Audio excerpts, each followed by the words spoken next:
Rahim. This is lecture T for grade 10 from Pak Study Book, chapter number 1, History of Pakistan. Today's topic is the regime of General Ziaul Haq. Regime of General Ziaul Haq means General Ziaul Haq का दौरानिया या उनका दौरे हुकूमत जो कि start होता है from 1977 to 1988. On 5th July 1977, Ziaul Haq toppled Bhutto's government and took the control of the country and started another martial law in the country on 5th July 1977. In start Ziaul हक जो है उन्होंने ये कहा, ये claim किया, दावा किया कि वो तकरीबन 90 डेज़ के अंदर जो है वो इलेक्शन हेल्ड करवाएंगे, लेकिन उनका ये टाइम पीरियड, उनका ये 90 डेज़ का जो दौरानिया था वो बढ़ता जा रहा था। वो इलेक्शन जो है बार बार पोस्टपोन कर रहे थे for some of the reasons. उसके बाद उन्होंने ये क्लेम तो दे दिया था 90 डेज़ के अंदर जो है वो इलेक्शन स्टार्ट कर लेंगे, लेकिन साथ साथ ही उन्होंने जो है वो पॉलिटिशियंस की अकाउंटेबिलिटी भी स्टार्ट कर दी थी। He started the accountability of the politicians, जो कि भुट्टो की गवर्नमेंट में उस टाइम जितने भी पॉलिटिशियन थे उनके ऊपर नैब के केसेस ओपन कराए, उनकी जो है जवाबदेही उनसे मांगी गई। वो सारे का सारा प्रोसेस जो है साथ में ही स्टार्ट कर दिया। इसी दौरान मार्च 1978 में लाहौर हाई कोर्ट जो है उन्होंने ex prime minister Zulfikar Ali Bhutto को डेथ की सेंटेंस सुनाई, और उन पे जो डेथ की सेंटेंस सुनाई गई वो केस किसका था, किसके मर्डर का केस था? मर्डर का केस था नवाब मोहम्मद अहमद ख़ान का। उनको जो है वो लाहौर हाई कोर्ट ने meanwhile the Lahore high court sentence the ex PM to death for the murder of Nawab Mohammad Ahmad Khan. साथ साथ सितंबर 1978 में general Zia-ul Haq declared himself as the president of the country. 1978 में खुद ही जनरल ज़ियाउल हक ने जो है वो अपने आप को पाकिस्तान का प्रेसिडेंट करार दिया, और वो पाकिस्तान के एक नेक्स्ट प्रेसिडेंट बने जो कि साथ साथ आर्मी चीफ भी थे। In October 1979, political parties were banned in the country. तमाम पॉलिटिकल पार्टीज़ को जो है वो बैन कर दिया गया, उन पर पाबंदी लगा दी गई, चूँकि ये मार्शल लॉ का जो है, मार्शल लॉ दौरानिया का या मार्शल लॉ गवर्नमेंट की कुछ ऐसे रूल्स होते हैं जिनमें एक तो सबसे पहले जब आर्मी चीफ जो है वो मुल्क की एडमिनिस्ट्रेशन संभालता है तो सबसे पहले जो काम वो करता है वो कॉन्स्टिट्यूशन को एनल कर देता है, कॉन्स्टिट्यूशन का ख़ात्मा हो जाता है।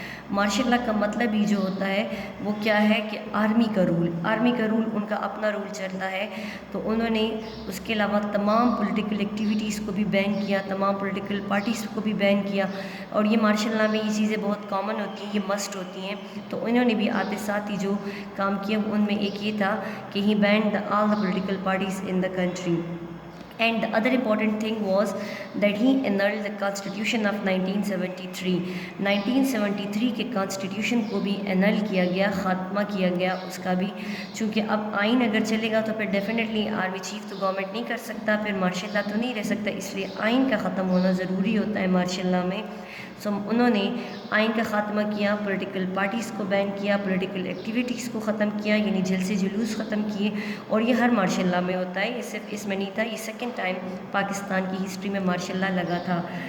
अच्छा जी, अब डेफिनेटली जब आइन ख़त्म किया गया है तो मुल्क को चलाने के लिए, मुल्क को रन करने के लिए हमारे पास कोई आइन तो चाहिए, कोई फार्मूला तो चाहिए, जिसके लिए ज़ियाउल हक साहब ने ही introduce his own formula for running the country, and that formula is called constitutional formula, according to which the referendum was held on 19 December 1984.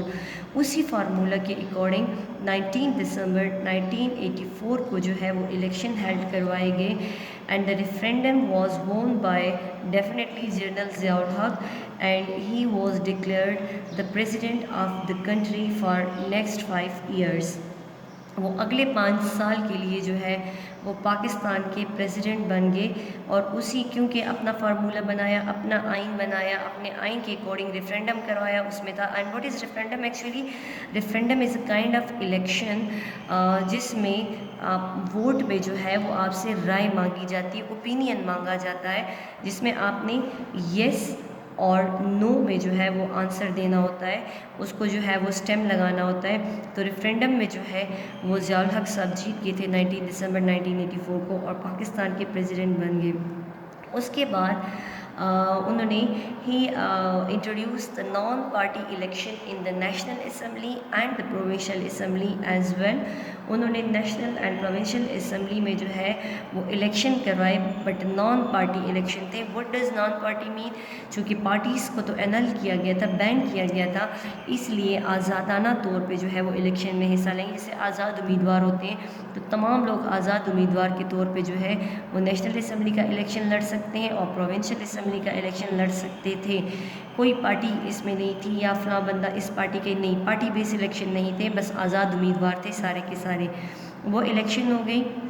Election میں جو ہے وہ ایم این ایز جب آئے، ایم پی ایز جب آئے، legislature جو ہے جب وہ کمپلیٹ ہو گیا، دین آن 20 March 1985 Muhammad Khan Junejo became the prime minister.